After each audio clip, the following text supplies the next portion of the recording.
El Señor es bueno y su palabra es hermosa. Y hoy vamos a tocar un tema, creo yo que es es algo que nos va a mostrar cómo está nuestro corazón. Y no solamente va a mostrar cómo está nuestro corazón, sino también cómo puede estar la iglesia. Yo les pido que a lo largo del tiempo que vamos a compartir hoy, el pasaje que nos toca, no lo hagan pensando en otras personas, sino hagamos una introspección para ver qué es lo que el Señor tiene para nosotros. ¿Ok? Porque vamos a ver la diferencia entre un religioso y un cristiano. Porque hay una diferencia abismal entre ambos. ¿No? Porque podemos encontrarnos como religiosos y si estamos en un tema religioso, corremos peligro, porque la religión en realidad no lleva a Dios. La religión lleva a centrarse en el ser humano y en lo que puede hacer pensando que puede lograr algo. Pero el ser creyente, el ser cristiano nos lleva a los pies de Cristo. Y si estamos en Cristo Jesús y Él en nosotros, somos verdaderamente libres, porque solamente Él nos puede libertar. Entonces es importante que conozcamos la diferencia entre un religioso y un cristiano. Y a la luz de esto, ver cómo está nuestro corazón. Abran sus Biblias en la segunda carta de Pedro, capítulo 1, y vamos a ver los siguientes dos versículos, versículo 3 y 4. Los dos primeros que hablamos sobre la salutación de Pedro y a quién iba dirigido y que lo que él anhelaba por sus hermanos fue hermoso, porque hemos entendido tres puntos imprescindibles que es la base para esta carta. Y estos dos versículos son igual de hermosos. Dice la palabra del Señor en la segunda carta de Pedro, capítulo 1, versículos 3 al 4. Como todas las cosas que pertenecen a la vida y a la piedad nos han sido dadas por su divino poder, mediante el conocimiento de aquel que nos llamó por su gloria y excelencia, por medio de las cuales nos ha dado preciosas y grandísimas promesas, para que por ellas llegaseis a ser participantes de la naturaleza divina, habiendo huido de la corrupción que hay en el mundo a causa de la concupiscencia. Ok, son dos versículos, hay un mensaje muy fuerte en ambos y cuando vemos los dos primeros versículos, ahora estos dos, y llegamos a los siguientes que vienen en esta carta, vamos a encontrar algo impresionante de cómo el Señor actúa y va a actuar en medio de la iglesia a través de los creyentes. Quiero preguntarles algo y pensemos, meditemos en esto. ¿Cuán importantes son para nosotros las promesas? ¿Cuán importante es para ti una promesa? ¿Cuánto peso tiene? ¿Cuánta validad tiene? A lo mejor no es fácil prometer algo, o a lo mejor tú prometes cosas y puede que se te olvide. ¿O cuántas veces hemos prometido algo para salir del paso en una situación difícil? No sé, por favor préstame y te prometo que te devuelvo el sábado. Y después de meses han perdido contacto con el hermano, hasta en que me dé celular, qué sé yo. O a los hijos, no sé, si me dejas este tiempito para ver la tele, te prometo que vamos a ir al cine el siguiente fin de semana. Y bueno, pues al final no hay tal cosa. Porque esto lleva a otra pregunta, ¿no? ¿Cumplimos las promesas que damos? ¿Cuán serias son las promesas que damos nosotros? Porque a veces decimos, no, pucha, justo me he olvidado que este fin de semana tengo un compromiso en la oficina y ya sé que te he prometido que vamos a ir al cine, pero no vamos a poder. Entonces, ¿cuánto pesan las promesas en nuestra vida? Y esta pregunta es importante. ¿Qué resultado ves en las personas a las cuales tú cumples tus promesas? ¿Cómo ves tus promesas cumplidas en la gente a la cual has hecho? Si tú cumples tu promesa, puedes ver seguridad en ellos, puedes ver tranquilidad en que tú eres una persona confiable. No sé, tal vez tus hijos puedan decir, oh no, mi papá me ha prometido, mi mamá me ha prometido, entonces si él me ha dicho, lo va a cumplir. No, su palabra es segura, su palabra es inquebrantable. O tal vez lo contrario, si no cumplimos nuestra promesa, ¿dónde queda nuestra palabra? Eso de las promesas es algo muy serio. Es algo muy serio. Porque hoy quiero que todos tengamos claro que las promesas de Dios son inquebrantables, son ciertas, son seguras, porque provienen de Dios. Pero el hecho de que Dios nos prometa cosas, cumpla esto, también demanda de nosotros una vida genuinamente rendida a Él. Las promesas que Dios tiene para tu vida demandan de ti una vida rendida a Él, genuinamente, completamente. ¿Ok? Porque como creyentes amamos las promesas de Dios. Las amamos porque son hermosas, porque llenan nuestro corazón, porque nos anhelan, ¿no? Porque nos ayudan a crecer, porque vemos el anhelo de Dios por nosotros. Pero también vemos el anhelo nuestro por el cumplimiento de estas promesas. Ese anhelo es de ida y vuelta, porque el Señor es fiel. Pero para que las promesas sean ciertísimas en nuestra vida, también nosotros tenemos algo que hacer. Nuestra responsabilidad como creyentes, una vida genuinamente rendida a Él. Quiero recordar de manera muy rápida la base de todo esto, la base de la carta como tal. Hablábamos de la fe, una fe preciosa, como dice Pedro, una fe preciosa común entre los creyentes. ¿No? Recuerdan que veíamos esto, ¿no? Y entendimos que esta fe nos es dada en tres pasos claros. Y el primero nos es dado mediante la fe salvífica. Esa fe que es la que nosotros tenemos dada por Dios, que nos lleva a creer sin lugar a dudas de que Jesucristo es el Señor y Salvador. Ese es el primer paso de la fe verdadera que nos es dada. El Señor nos lleva a creer en Él como Señor y como Salvador. Veíamos que hay un segundo paso en la fe, que es la fe o conocimiento de Dios. Por eso dice la palabra una sola fe, junto con un solo bautizo. Esa única o sola fe es lo que nos es dada en la palabra. Proviene del conocimiento de su palabra, el escudriñar las escrituras, conocer a Dios a través de ellas. Y esto viene vivificado por el Espíritu Santo.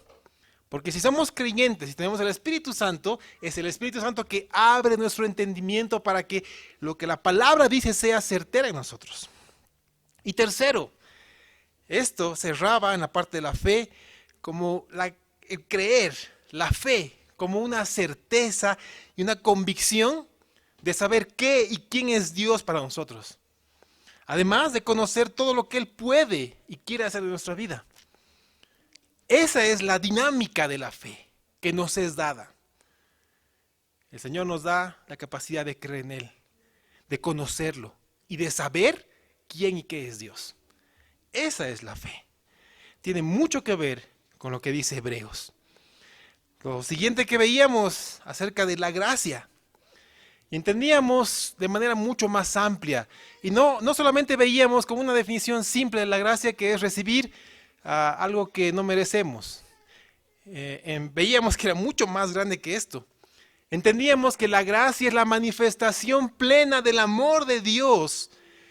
Y no solamente es una manifestación, sino es una muestra, porque Él desciende desde su trono, deja su trono y se acerca, se aproxima al miserable, a nosotros, pasando nuestra miseria por su corazón para rescatarnos. La gracia es mucho más grande. Y esto nos daba el tercer punto, que era la paz. La paz lograda por Cristo Jesús, que es la armonía producida por la correcta relación con nuestro Dios. Hermanos, esto va a ser recurrente en Pedro, en esa segunda carta. La fe, la gracia y la paz. Y hoy vamos a ver parte que va a ir ampliando esto que conocemos. Y lo mejor de todo, que aquí también, una vez más, nos es puesto en claro, que recordamos que estos regalos son multiplicados. Porque eso es lo que dice Pedro, que esos regalos se multiplican en nuestra vida conforme conocemos cada día más y más a nuestro Señor Jesucristo. ¿Tú conoces más a Cristo? Estos regalos de la fe, la gracia y la paz se multiplican en tu vida. Y son hermosos. Ahora, ¿sabes? Dios nos ha dado aún más, mucho más. Y a esto quiero llegar. Porque el versículo 3, y escúchenlo, con atención. ¿Ok? Escuchen y vamos saboreando cada palabra. Dice, como todas las cosas que pertenecen a la vida y a la piedad nos han sido dadas por su divino poder. ¿Te das cuenta aquí? Pedro dice que ya se te ha sido dado lo que le pertenece a Dios. Ahora, ¿cómo te ha sido dado? Dice, mediante el conocimiento de aquel que nos llamó por su gloria y excelencia. Y esto es hermoso. Ahora, tiene cierta dificultad este versículo. Y es por la traducción. Yo considero que una mejor traducción, y tal vez les ayude a comprender mejor esto, sería la siguiente.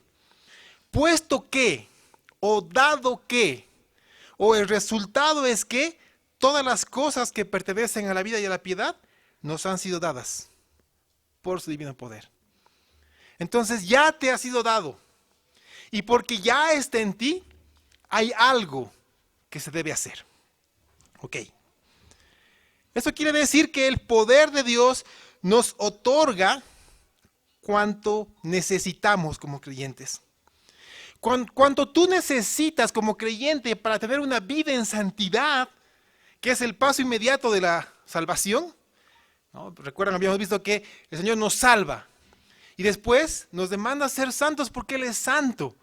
Y esta vida en santidad no es andar sin tocar el piso y elevándonos. No, es una vida entregada al Señor con amor, mostrando que la obra de Dios es perfecta en nuestra vida, que amamos como Él ama, que somos honestos, que somos claros, que recibimos las bendiciones de Dios, porque Él lo ha prometido, pero nuestra vida le agrada a Él. Eso es vivir en santidad.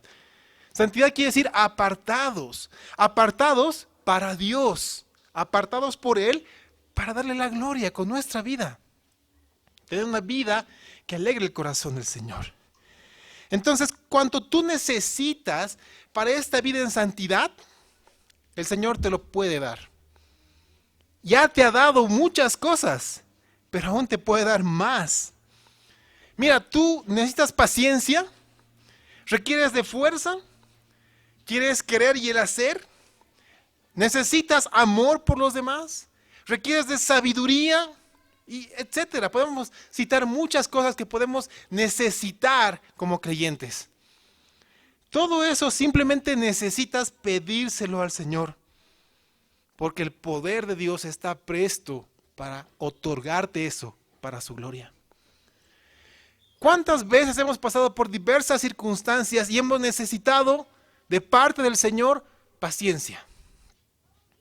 Y cuando le hemos pedido, el Señor nos los ha otorgado. ¿Cuántas veces hemos necesitado sabiduría para no tomar decisiones como loco? Y el Señor nos ha otorgado. ¿Cuántas veces hemos pedido dirección al Señor para un tema que no sabíamos cómo resolver? Y el Señor nos ha dado todo esto. Y todo tiene un resultado, la gloria de Dios. Yo quiero que entendamos que algo que, no sé, diversas circunstancias, los afanes de este mundo, como dice la palabra, pueden hacer que olvidemos fácilmente la vida en plenitud y la vida abundante que el Señor te promete. ¿Sabes? No es algo que está reservado únicamente para el reino de los cielos. O sea, para el tiempo en que muramos y vayamos al cielo, solamente para ese tiempo está reservado. No es así, hermanos. La vida abundante, la vida plena, es algo que el Señor nos permite disfrutar ahora, en este tiempo. No solamente en la otra vida. En la otra vida se multiplicará. Pero en esta vida el Señor también anhela que tengamos una vida abundante. Y esa es una promesa real, es una promesa actual.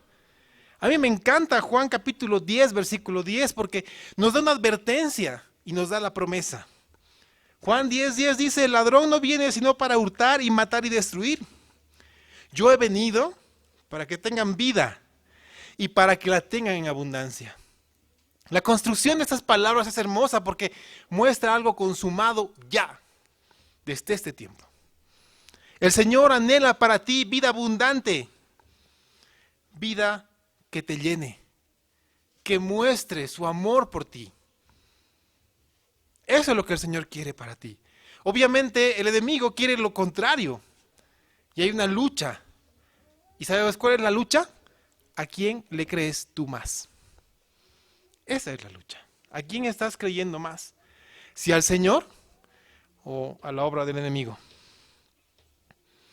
Ahora, si sabemos que el Señor quiere vida abundante para nosotros, ¿cómo no amar a quien nos dio todo y aún más para vivir esta vida abundante? ¿Cómo no amarlo?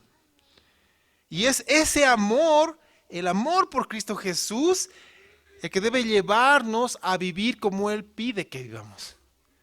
Por eso Jesús fue claro con nosotros en Juan 14:15. Jesús dijo, si me amáis, guardad mis mandamientos. Jesús te dice, si me amas, obedece, cumple mis mandamientos. Y Él también te dice, mis mandamientos no son gravosos. ¿Por qué? Porque el Señor nos da lo que necesitamos para cumplirlos. ¿No te parece genial? Que el Señor te pida algo y junto con la petición te da todas las herramientas para que tú puedas hacerlo. Así es el Señor de hermoso. Nos ayuda en todo lo que necesitamos. Ahora, ¿cómo nos llega todas las promesas y bendiciones que Dios tiene para nosotros? ¿Cómo nos llega?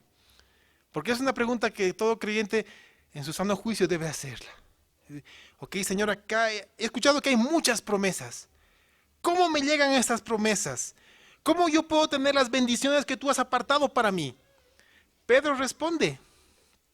Y Pedro es claro, no da vueltas. Y me encanta la respuesta de Pedro. Dice, mediante el conocimiento de aquel que nos llamó por su gloria y excelencia. ¿Cómo te van a llegar las promesas y bendiciones de Dios? Mediante el conocimiento de aquel que te promete, de aquel que quiere bendiciones para ti. Porque si tú lo conoces, sabrás cómo Él cumplirá esto en tu vida.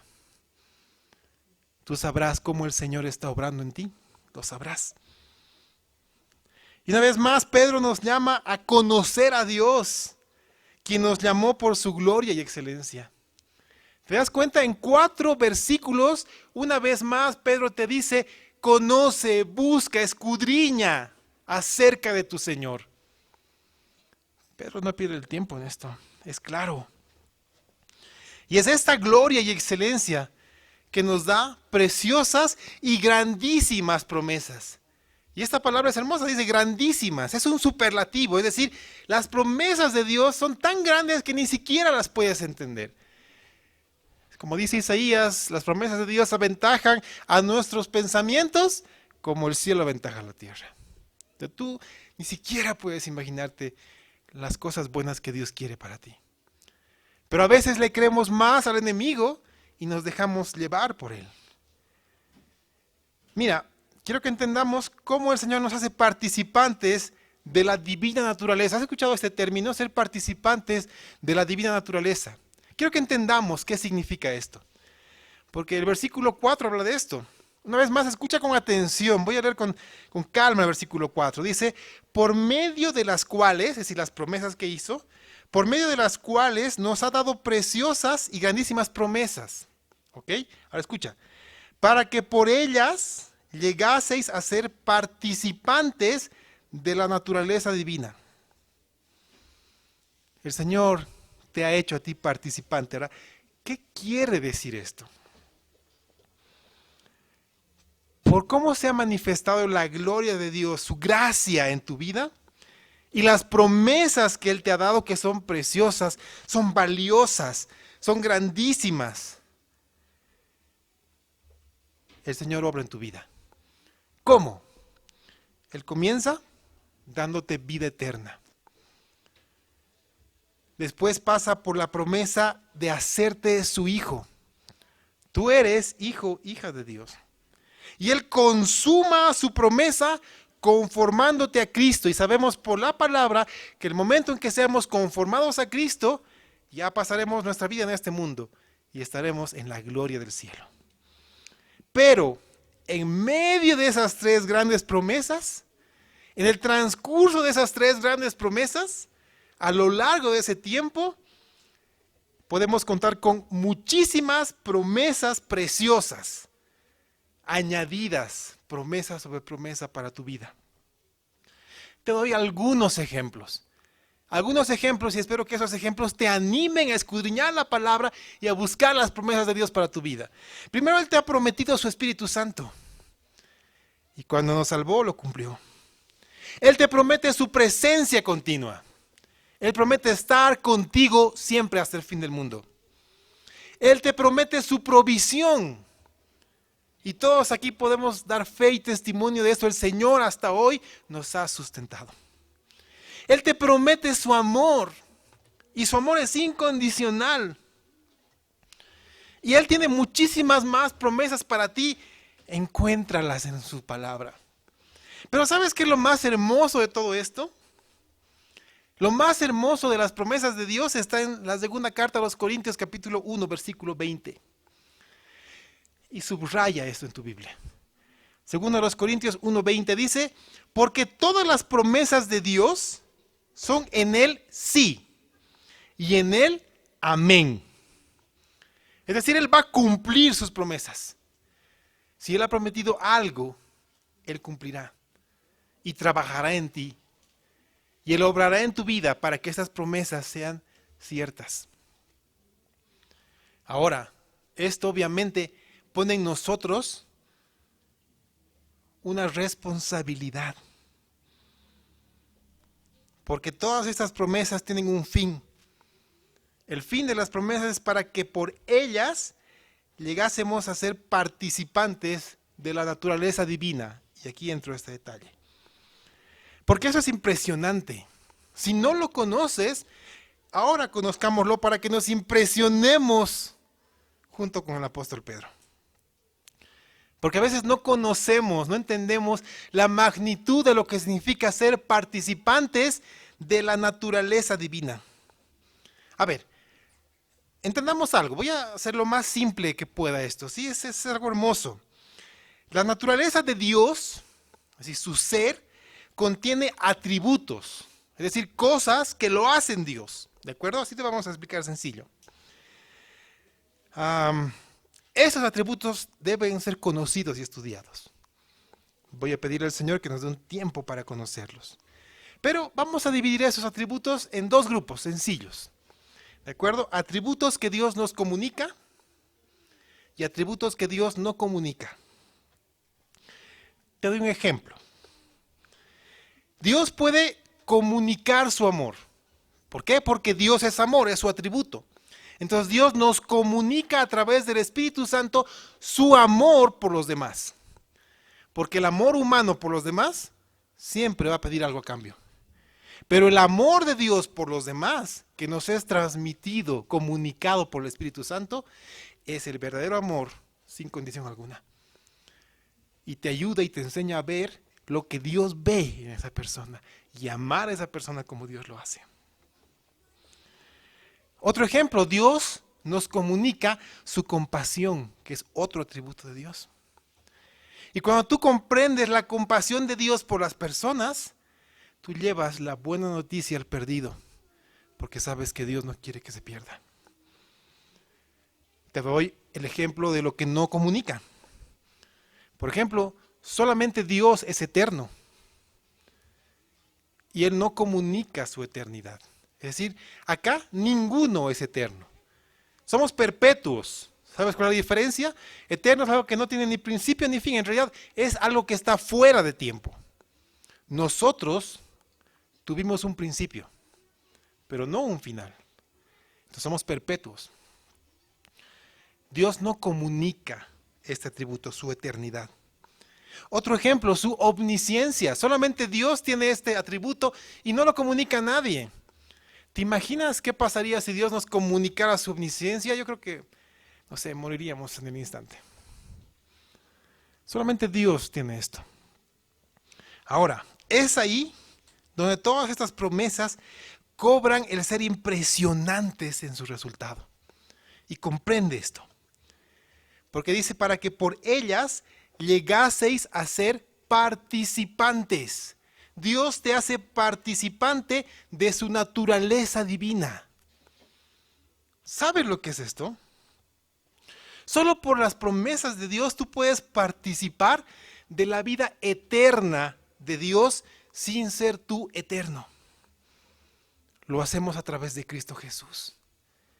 Por eso el Señor promete que todos los que creen en Él tendrán vida eterna. ¿Cómo algo finito puede tener algo eterno? No hay manera. Pero el Señor cumple su promesa, porque el momento en que viene a morar en tu corazón, la vida eterna de Cristo Jesús y del Espíritu Santo se hace vida en ti. Y tú puedes participar de esta vida eterna.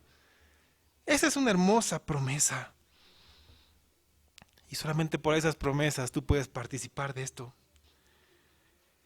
Entonces así es el Señor de hermoso con nosotros. Ahora quiero que esto nos lleve a poner algo muy en claro. Quien participa de la divina naturaleza mediante Cristo Jesús ha sido separado de la corrupción del mundo. Debes comprender esto. Si Jesucristo está en ti, en tu corazón, y te ha hecho a ti participante de su vida eterna, tú has sido separado. Tú debes santificar tu vida y apartarte de la corrupción del mundo. Y debes hacerlo por un solo motivo. Es incompatible la comunión con Dios y la comunión con el mundo. Y cuando digo la comunión con el mundo, no me refiero a lo que nos rodea, me refiero a un sistema de gobierno que proviene solamente de Satanás. Un sistema que va en contra del reino de Dios. Porque hay una falsa idea que se ha colado en la iglesia de que apartarse del mundo es encerrarse en la casa, botar la tele, botar la radio, que no haya computadoras y solamente sentarse a orar y leer la Biblia y el domingo ir a la iglesia y nada más. Eso no es separarse del mundo. Hermanos míos, separarse del mundo es no dejar que la contaminación de las cosas del enemigo entre en nuestro corazón. A ver, veamos claramente. Primera carta de Juan, capítulo 2, versículos 15 al 17. Juan habla de manera clara y concreta al respecto. Dice, no améis al mundo, ni las cosas que están en el mundo. Si alguno ama al mundo, el amor del Padre no está en él. ¿Te das cuenta? Es incompatible el amor o la vida eterna de Dios con lo que es del mundo. Porque todo lo que hay en el mundo, los deseos de la carne, los deseos de los ojos y la vanagloria de la vida, no provienen del Padre, sino del mundo. Y el mundo pasa y sus deseos, pero el que hace la voluntad de Dios permanece para siempre. Porque el Señor te ha hecho participante de su divina naturaleza, tú permanecerás para siempre. Pero debemos apartarnos de las cosas del mundo. Hermanos, ahora sí viene algo importante. Eso está claro en nuestra vida. La fe, la gracia, la paz. Las promesas de Dios para nuestra vida. Y que estas promesas nos hacen participantes de la gloria de Dios. Y nos hace participantes de la divina naturaleza. Poder gozar de todo esto. Y hemos entendido que nuestra responsabilidad es apartarnos de las cosas del mundo. Ahora, vamos a analizar nuestra vida. Y vamos a ver si somos cristianos o somos simplemente religiosos. Después de haber tomado conciencia de que las promesas de Dios nos hacen partícipes de todo esto, aún queda un paso importante para nosotros, hermanos, para todos nosotros. Como dice Pedro, una vida genuinamente real, tangible, rendida a Él. Porque no es lo mismo decir que yo soy cristiano a vivir una vida como creyente. Porque eso es algo que hace mucho daño a la iglesia.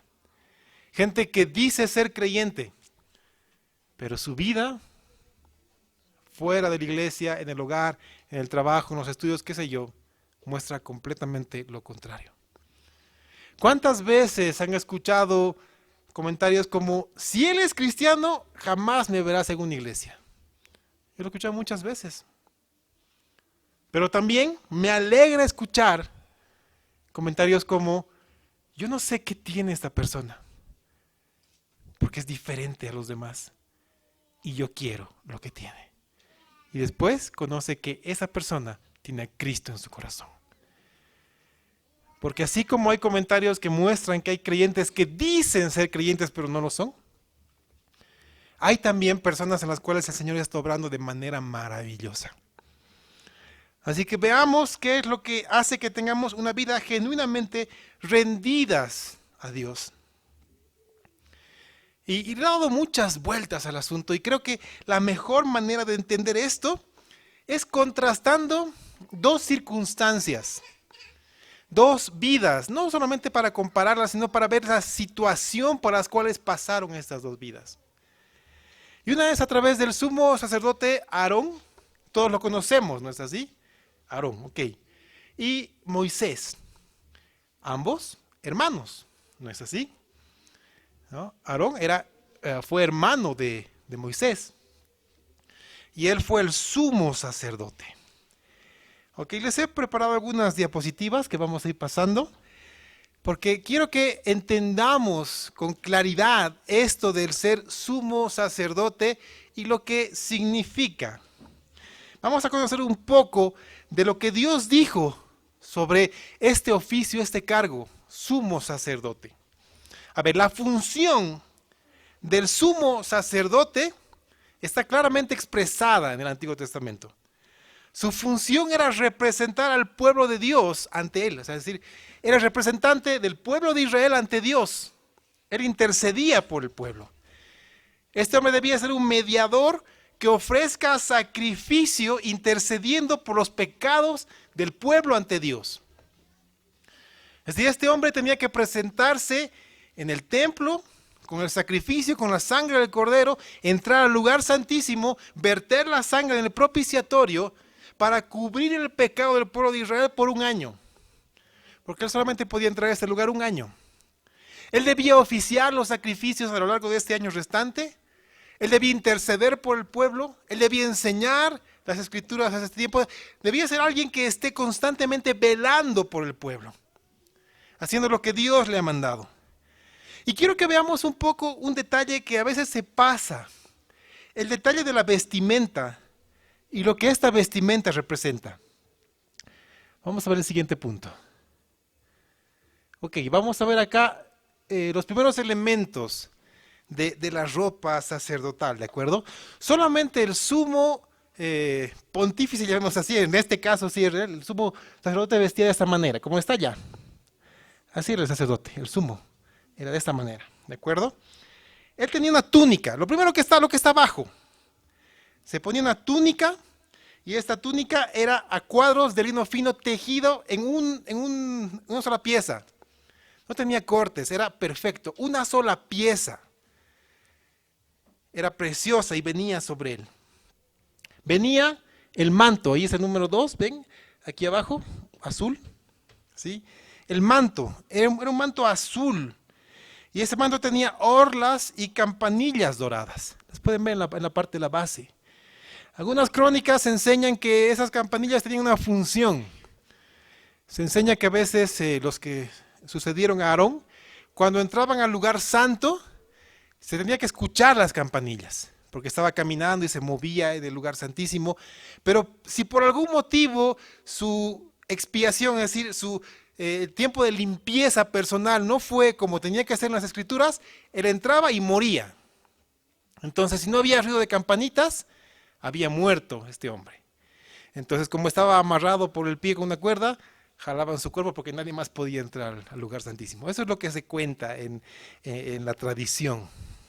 Pero ese sería uno de los motivos por los cuales tuviera campanillas.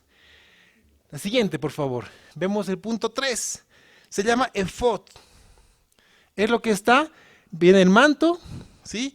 Viene la túnica, el manto y un poco más arriba está el efod, que vendría a ser como un mandil, digámoslo así. Sí, ese tenía hilos de oro, hilos de escarlata e hilos de púrpura y carmesí. Tenía una obra preciosa, impresionante. Era de lino fino retorcido, es decir, un trabajo primoroso, espectacular. Realmente dedicaron mucho recurso y tiempo a que el efod esté terminado. Y le pusieron mucho trabajo para que sea hermoso. Ese era el efod. Lo siguiente, ¿no? Vemos el punto 4, el pectoral. El pectoral era de oro. Era un cuadro de oro, lo que está ahí encima, un cuadro de oro. ¿Sí? Y estaba colgado de unas cadenas de oro puro. Y dentro del pectoral había un espacio para guardar lo que se llamaba y se conoce como el Urim y el Turim, que era un elemento a través de lo cual este hombre consultaba a Dios. Pero lo más importante es que habían 12 piedras que representaban a las 12 tribus según el orden en el cual estaban designados alrededor del tabernáculo de reuniones. Y este pectoral era una obra primorosa porque tenía piedras. Estas piedras que están acá estaban en el pectoral, cada uno representando a una tribu del pueblo de Israel. Y vamos a un elemento importante, al siguiente. El punto 6. Lo que estaba aquí, en la parte de los hombros, que eran unas piedras trabajadas, preciosas. Y estaban grabadas en las piedras el nombre de 6 tribus y otras 6 tribus. Y en el orden de nacimiento.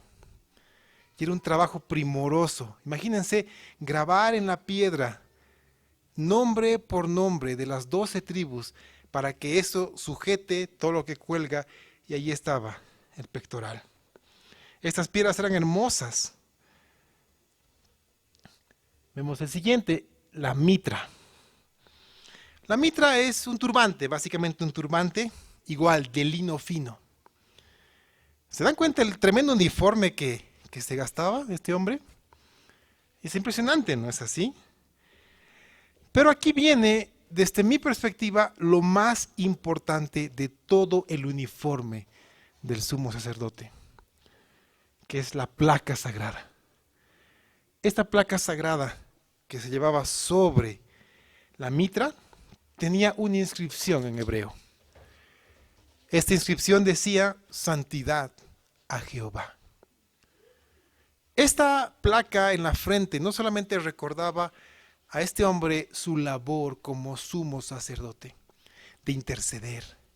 También recordaba al pueblo lo que este hombre tenía que hacer. Y esta placa es lo más importante. Ahora yo les pregunto, ¿notan que su vestimenta hacía de este hombre alguien prominente y muy importante? Es decir, si alguien lee esto y dice, wow, debe ser impresionante ser sumo sacerdote. Ha debido ser una labor impresionante y muy anhelada y muy buena el tener este cargo. Ahora, quiero que veamos algunas actitudes de este hombre, de Aarón, el primer sumo sacerdote. Ya sabemos qué tenía que hacer. Ahora veamos qué hizo en la realidad. Si leemos Éxodo 32, versículos 4 al 6, encontramos lo siguiente. Dice, y él los tomó de las manos de ellos, es decir, tomó oro de la mano de la gente. Les pongo un poquito en contexto. Moisés subió a recibir la ley. Y el pueblo escuchó relámpagos. Y Moisés tardó en bajar y el pueblo se asustó. Entonces fueron donde Aarón y les dijo, haznos un becerro de oro para que lo adoremos como nuestro Dios. Y Aarón dijo, traigan joyas, traigan oro. Dice, y él los tomó de las manos de ellos y le dio forma con buril e hizo de ellos un becerro de fundición. Entonces dijeron, Israel, estos son tus dioses que te sacaron de la tierra de Egipto. Y viendo esto Aarón, edificó un altar delante del becerro y pregonó a Aarón y dijo, mañana será fiesta para Jehová. Imagínense, el sumo sacerdote, quien iba a ser sumo sacerdote, dijo esto. ¿Ustedes creen que esto no llevó al pueblo a idolatría? ¿Ustedes creen que esto fue algo tremendo? Del hombre que tenía que ejercer este oficio, fue tremendo.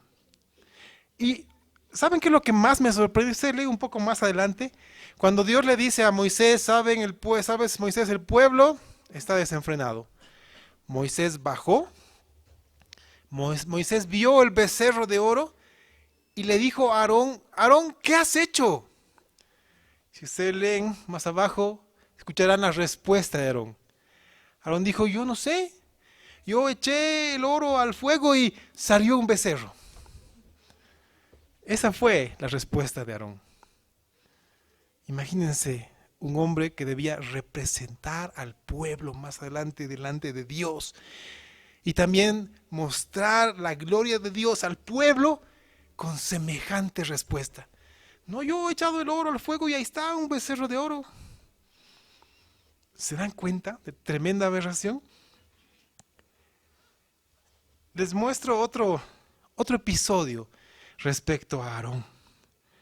Si ustedes leen Números capítulo 12, versículos 1 al 8, hay un momento complicado, porque Moisés se casa, toma a una mujer cusita, ¿y quién creen que comienza a murmurar en contra de Moisés?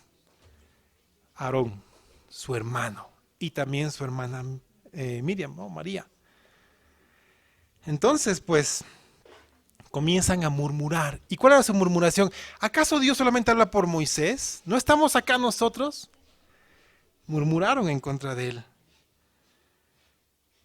Y dice el versículo 6 de Números 12, y él les dijo, Dios les dijo a ellos, que los llamó aparte, oíd ahora mis palabras, cuando haya entre vosotros profeta de Jehová, le aparecerá en visión, en sueños, hablaré con él, no así a mi siervo Moisés, que es fiel en toda mi casa, cara a cara hablaré con él, y claramente, y no por figuras, y verá la apariencia de Jehová.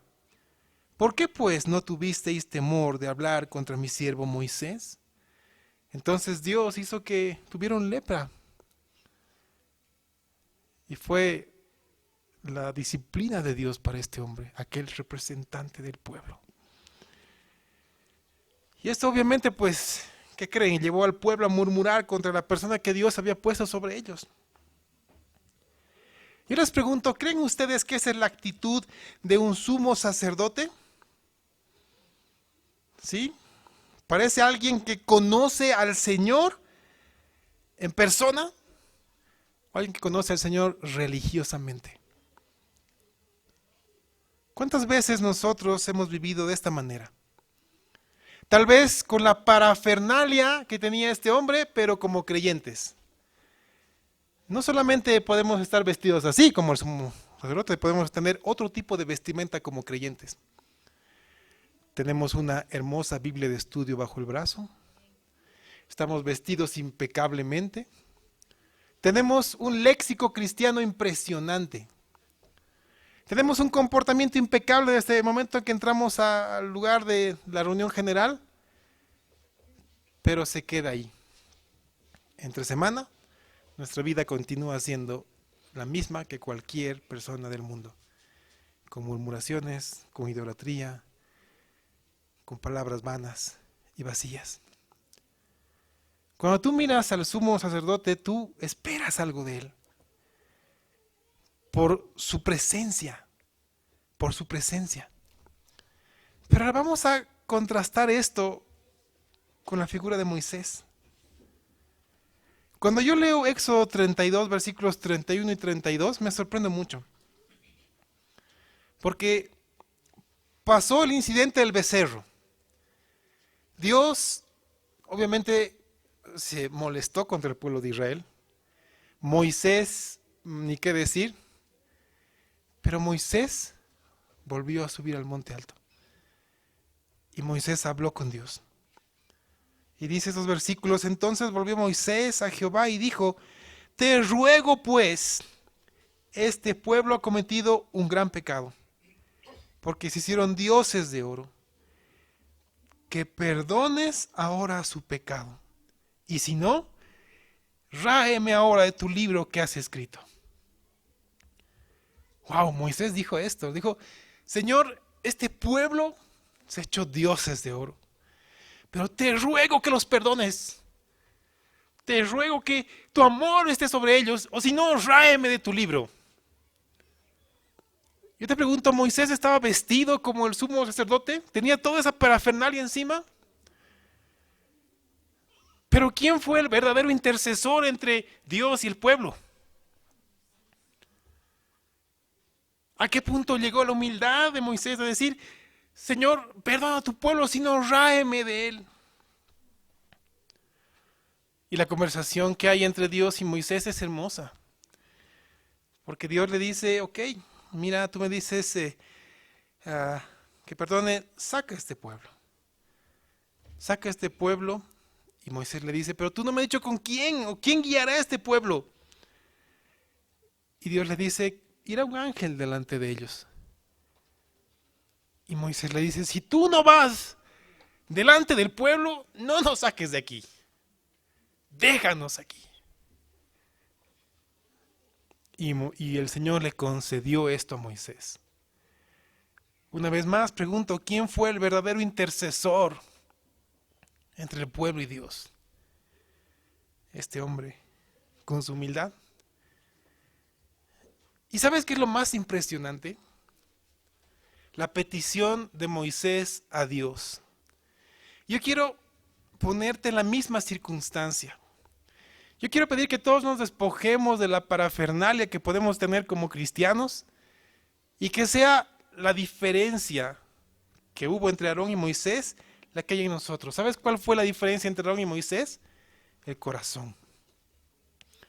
Nuestro corazón, tu corazón, que sea mostrado tal y como es. Porque después de que Moisés intercedió por el pueblo y le rogó al Señor y le pidió que vaya delante de él, Moisés hizo otra petición. ¿Sabes cuál fue la petición de Moisés? Mira, te leo desde el versículo 14. Dice, y él dijo, mi presencia irá contigo. Dios le dijo esto, mi presencia irá contigo y te daré descanso, Moisés. Y Moisés respondió, si tu presencia no ha de ir conmigo, no nos saques de aquí. ¿Y en qué se conocerá aquí que he hallado gracia en tus ojos, yo y tu pueblo, sino en que tú andes con nosotros y que yo y tu pueblo seamos apartados de todos los pueblos que están sobre la faz de la tierra? Y Jehová dijo a Moisés, también haré esto que has dicho, por cuanto has hallado gracia en mis ojos y te he conocido por tu nombre. Y escucha la petición de Moisés. Él entonces dijo, te ruego que me muestres tu gloria.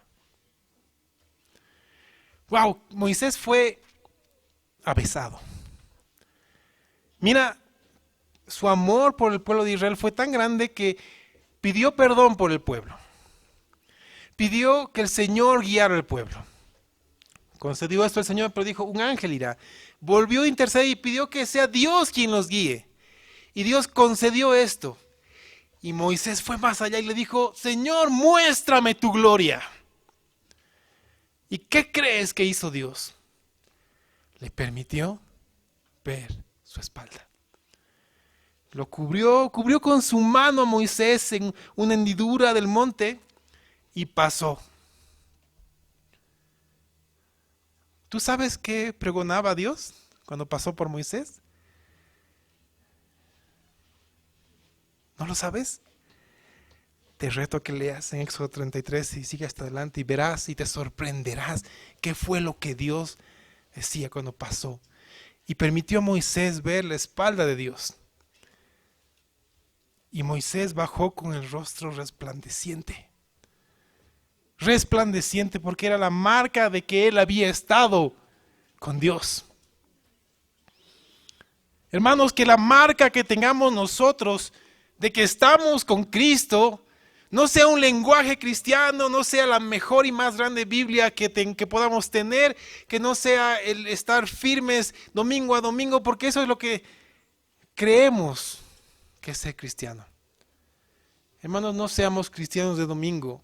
Si pensamos que la corona es el domingo, es porque en la semana tuvimos tiempo personal con Cristo Jesús. Pero si pensamos que nuestro único tipo de alimento por parte de Dios es los domingos, estamos perdidos. Necesitamos ser como Moisés. Aquel que tuvo tiempo a Dios, cara a cara, hablando con Él, intercediendo por su pueblo, intercede por tu familia, intercede por tus hermanos, intercede por tu nación. Y pídele a Dios que te muestre su gloria. Es una promesa que el Señor tiene para ti. Si tú lo buscas de corazón, si tú lo conoces, esta promesa será vida en ti. Que tú puedas ver la gloria de Dios manifestada ahora en este tiempo en tu vida.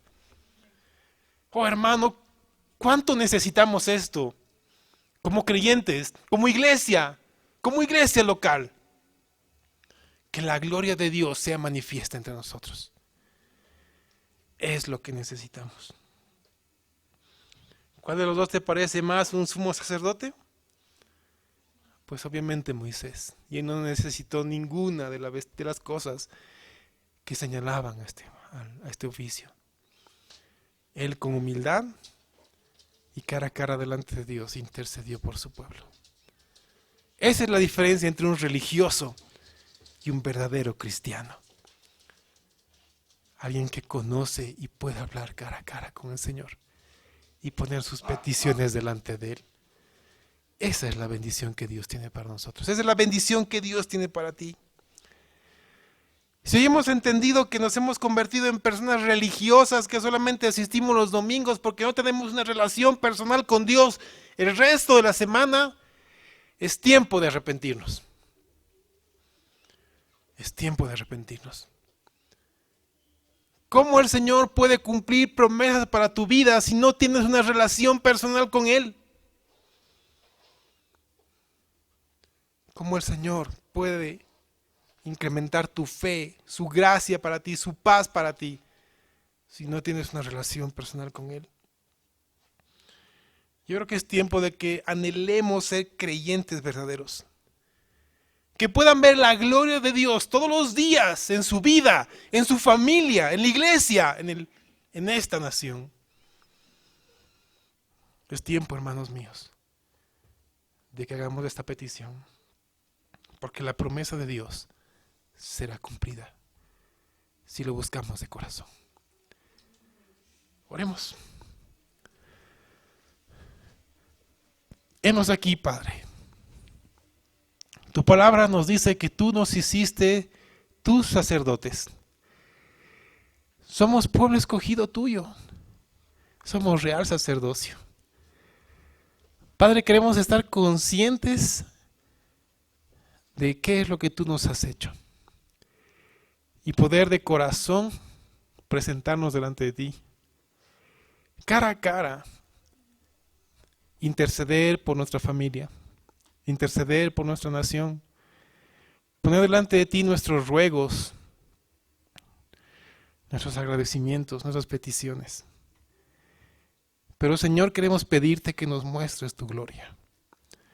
Queremos ver tu gloria en nuestra vida. Queremos que ese resplandor que tuvo Moisés sea evidente en nosotros a través del resplandor de tu Espíritu Santo en nuestra vida. Que cuando la gente nos vea, te vea a ti y anhelen la vida contigo. Te rogamos, Señor, que hagas de nosotros esos sacerdotes que cumplan su labor y su oficio. Te damos las gracias por nuestro gran sumo sacerdote, Cristo Jesús, quien se ofreció él mismo por nosotros. Gracias, Señor, por tus promesas. Gracias por cada uno de los regalos que nos has dado. Y gracias también por la promesa de que serán multiplicados si te conocemos a ti.